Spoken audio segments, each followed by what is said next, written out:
بسم اللہ الرحمن الرحیم۔ السلام علیکم پیارے دوستو، امید کرتے ہیں آپ سب لوگ خیریت سے ہوں گے۔ الحمدللہ ہم سب بھی خیریت سے ہیں۔ پیارے دوستو، خانہ کعبہ مسلمانوں کے لیے کتنی اہمیت رکھتا ہے یہ ہر مسلمان کو پتہ ہے۔ دنیا کے ہر ایک شخص کو پتہ ہے کہ مسلمانوں کے نزدیک خانہ کعبہ کی کیا اہمیت ہے۔ عزیز دوستو، خانہ کعبہ مسلمانوں کے دلوں کی دھڑکن۔ ساری زندگی جو شخص 5 بار خانہ کعبہ کی طرف قبلہ رخ ہو کر نماز پڑھتا ہو تو اس کا دل کیوں نہیں چاہے گا کہ جس طرف وہ نماز پڑھتا ہو اپنا چہرہ کر کے اس کعبے کا دیدار بھی اس کو نصیب ہو جائے۔ لیکن پیارے دوستو، ذرا آپ یہاں تصور کیجئے کہ اگر کعبہ شریف جو اللہ تبارک و تعالیٰ کا گھر ہے اور جس کی حفاظت کی ذمہ داری بھی خود اللہ تبارک و تعالیٰ نے لی ہے اور جس جگہ سے ساری دنیا کے مسلمان بہت محبت کرتے ہیں، اگر کوئی شخص اس کو گرا دے تو کیا کیفیت ہوگی، کیسا لگے گا، تو یہ منظر کیسا ہوگا؟ جی ہاں دوستو، ایسا بھی ایک وقت اس دنیا کو دیکھنا ہے، کیونکہ اس کے بارے میں خود ہمارے پیارے نبی حضرت محمد صلی اللہ علیہ وسلم نے فرمایا کہ قیامت کے سب سے بڑی نشانیوں میں سے ایک بڑی نشانی یہ ہے کہ ایک آدمی مکہ میں داخل ہوگا جو کہ خانہ کعبہ کو گرا دے گا اور اس کے ٹکڑے ٹکڑے کر کے سمندر میں پھینک دے گا۔ پھر آپ نے اس آدمی کی نشانی بتائی، تو دوستو ہم اس ویڈیو میں اس شخص کی نشانی بتائیں گے اور پوری حدیث آپ کو تفصیل سے بتائیں گے اور آپ کو ابراہہ کا واقعہ بھی سنائیں گے جو نبی کریم صلی اللہ علیہ وسلم کے پیدائش سے 25 دن پہلے جب اس نے کعبہ شریف پر حملہ کیا تھا تو وہ واقعہ بھی کیا تھا اور کیسے اسے منہ کی کھانی پڑی تھی، تو یہ ہم آپ کو اس پوری ویڈیو میں بتائیں گے۔ تو اس ویڈیو کو آپ ضرور دیکھیں۔ جب یمن کے بادشاہ ابراہہ نے خانہ کعبہ کو گرانے کی کوشش کی تھی تو اس کا کیا حشر ہوا تھا۔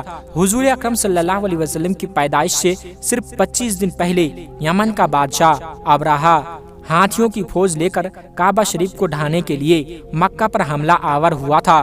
اس کا سبب یہ تھا کہ ابراہہ نے یمن کے دارالسلطنت سنوا میں ایک گرجا گھر بنایا تھا، بہت ہی شاندار عالی شان گرجا گھر بنایا تھا، اور وہ یہ چاہتا تھا کہ عرب کے لوگ جیسے خانہ کعبہ میں حج کرتے ہیں تو وہ عرب کے لوگ بجائے خانہ کعبہ کے یمن آ کر اس گرجا گھر کا حج کیا کریں۔ جب مکہ والوں کو یہ معلوم ہوا تو قبیلہ کنانہ کا ایک شخص غیظ و غضب میں جل بھن کر یمن گیا اور وہاں کے گرجا گھر میں بہانہ بنا کر گھس گیا اور اس گرجا گھر میں جا کر اس نے گندگی کی، نجاست کی اور اسے لت پت کر دیا۔ جب ابراہہ نے یہ واقعہ سنا تو غصے سے پاگل ہو گیا، وہ آپے سے باہر ہو گیا اور خانہ کعبہ کو ڈھانے کے لیے ہاتھیوں کی فوج لے کر مکہ پر حملہ کر دیا اور اس کی فوج کے آگے دستے نے مکہ والوں کے تمام اونٹوں اور دوسرے مویشیوں کو چھین لیا۔ اس میں 200 یا 400 اونٹ عبد المطلب کے بھی تھے۔ حضرت عبد المطلب پیارے نبی حضرت محمد صلی اللہ علیہ وسلم کے دادا ہیں۔ حضرت عبد المطلب کو اس واقعہ سے بڑا رنج پہنچا، چنانچہ ابراہہ سے آپ اس معاملے میں گفتگو کرنے کے لیے اس کے لشکر میں تشریف لے گئے۔ جب ابراہہ کو معلوم ہوا کہ قریش کا سردار اس سے ملاقات کے لیے آیا ہے تو اس نے آپ کو اپنے خیمے کے اندر بلا لیا، اور جب ابراہہ نے حضرت عبد المطلب کو دیکھا کہ وہ ایک بلند قامت، روپ دار اور نہایت ہی حسین و جمیل آدمی ہیں جن کی پیشانی پر نور، جاہ و جلال چمک رہا ہے، تو صورت دیکھتے ہی ابراہہ مرعوب ہو گیا اور بے اختیار شاہی سے اتر کر آپ کی تعظیم و تکریم کے لیے کھڑا ہو گیا اور اپنے برابر بیٹھا کر دریافت کیا اور پوچھا کہ کہیے سردار قریش، یہاں آپ کی تشریف لانے کا کیا مقصد ہے؟ حضرت عبد المطلب نے جواب دیا کہ ہمارے اونٹ اور ہمارے مویشیوں کو جو آپ نے بندی بنا لیا ہے، جو آپ نے اپنے قبضے میں لے لیا ہے، اسی کے متعلق میں آپ سے بات کرنے کے لیے آیا ہوں، تو آپ ان مویشیوں کو ہمارے سپرد کر دیجئے۔ یہ سن کر ابراہہ نے کہا کہ اے سردار قریش، میں تو یہ سمجھتا تھا کہ آپ بہت ہی حوصلے مند، شاندار آدمی ہیں، مگر آپ نے مجھ سے اپنے اونٹوں کا سوال کر کے میری نظروں میں اپنا وقار کم کر لیا ہے۔ اونٹ اور بکریوں کی حقیقت کیا ہے؟ میں تو آپ کے کعبہ کو توڑ پھوڑ کر برباد کرنے کے لیے آیا ہوں۔ معاذ اللہ، آپ نے اس کے بارے میں کوئی گفتگو نہیں کی۔ حضرت عبد المطلب نے کہا، مجھے تو اپنے اونٹوں سے مطلب ہے، کعبہ میرا گھر نہیں ہے بلکہ وہ خدا کا گھر ہے، وہ خود اپنے گھر کو بچا لے گا، مجھے کعبہ کا ذرا بھی فکر کرنے کی ضرورت نہیں ہے۔ تو یہ سن کر ابرہہ اپنے فرعونی لہجے میں کہنے لگا، کیا اے سردار مکہ، سن لیجئے، میں کعبہ کو ڈھا کر اس کی اینٹ سے اینٹ بجا دوں گا اور روئے زمین سے اس کا نام و نشان مٹا دوں گا، کیونکہ مکہ والوں نے میرے گرجا گھر کی بڑی بے حرمتی کی ہے، اسی لیے میں اس کا انتقام لینے کے لیے کعبہ کو مسمار یعنی تباہ اور برباد کر دینا ضروری سمجھتا ہوں۔ حضرت عبد المطلب نے فرمایا، پھر آپ جانیں اور خدا جانیں میں آپ سے سفارش کرنے والا کون ہوں۔ اس گفتگو کے بعد ابرہہ نے تمام جانوروں کو واپس دینے کا حکم دے دیا اور عبد المطلب تمام اونٹوں اور بکریوں کو ساتھ لے کر اپنے گھر چلے آئے اور مکہ والوں سے فرما دیا کہ تم لوگ اپنے اپنے مال و مویشیوں کو لے کر مکہ سے باہر نکل جاؤ اور پہاڑوں کی چوٹیوں پر چڑھ جاؤ اور وہیں کہیں چھت پر پناہ لو۔ پھر خود اپنے خاندان کے چند آدمیوں کو لے کر حضرت عبد المطلب خانہ کعبہ میں گئے اور دروازے کا حلقہ پکڑ کر انتہائی بے قراری سے رو رو کر دربار باری میں اس طرح دعا مانگنے لگے، اے اللہ، بے شک ہر شخص اپنے اپنے گھر کی حفاظت کرتا ہے، لہٰذا تو بھی اپنے گھر کی حفاظت فرما اور صلیب والوں اور صلیبیوں کے پجاریوں کے مقابلے میں اپنی اطاعت شعاروں کی مدد فرما۔ حضرت عبد المطلب نے یہ دعا مانگی اور اپنے خاندان والوں کو ساتھ لے کر پہاڑ کی چوٹی پر چڑھ گئے اور خدا کی قدرت کا جلوہ دیکھنے لگے۔ ابرہہ جب صبح کو کعبہ ڈھانے کے لیے اپنے لشکر زرار اور ہاتھیوں کو ساتھ لے کر آیا اور جیسے ہی ابرہہ اپنے ہاتھیوں کی قطار کے ساتھ آگے بڑھا اور مقام مخمس میں پہنچا تو خود اس کا ہاتھی جس کا نام محمود تھا ایک دم بیٹھ گیا۔ ابرہہ نے اس کو بہت مارا اور بار بار للکارا مگر ہاتھی نہیں اٹھا۔ اتنے میں قہر الہی ابابیلوں کی لشکر میں نمودار ہوا اور ننھے ننھے پرندے جھنڈ کے جھنڈ جن کی چونچ اور پنجوں میں تین تین کنکڑیاں تھی سمندر کی جانب سے حرم کعبہ کی طرف آنے لگے۔ ابابیل کے ان لشکر نے ابرہہ کی فوج پر اس قدر زور و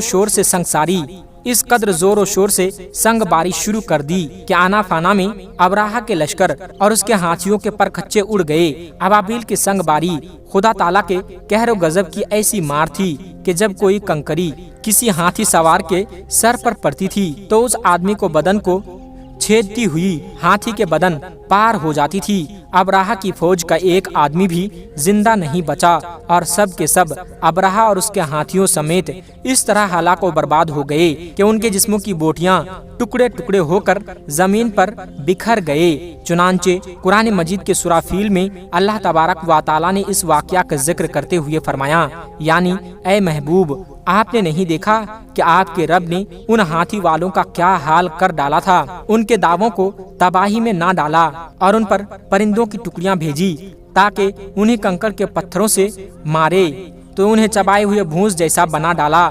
جب ابرہہ اور اس کے لشکر کا یہ انجام ہوا تو عبد المطلب پہاڑ سے نیچے اترے اور خدا کا شکر ادا کیا اور تمام اہل عرب ان کو ایک خدائے رسیدہ بزرگ کی حیثیت سے قابل احترام سمجھنے لگے۔ تو دوستو، اب آپ کو اس واقعہ کے بارے میں بتاتے ہیں جو قیامت کے نزدیک پیش آئے گا، جس کے بارے میں حضرت محمد صلی اللہ علیہ وسلم نے فرمایا تھا۔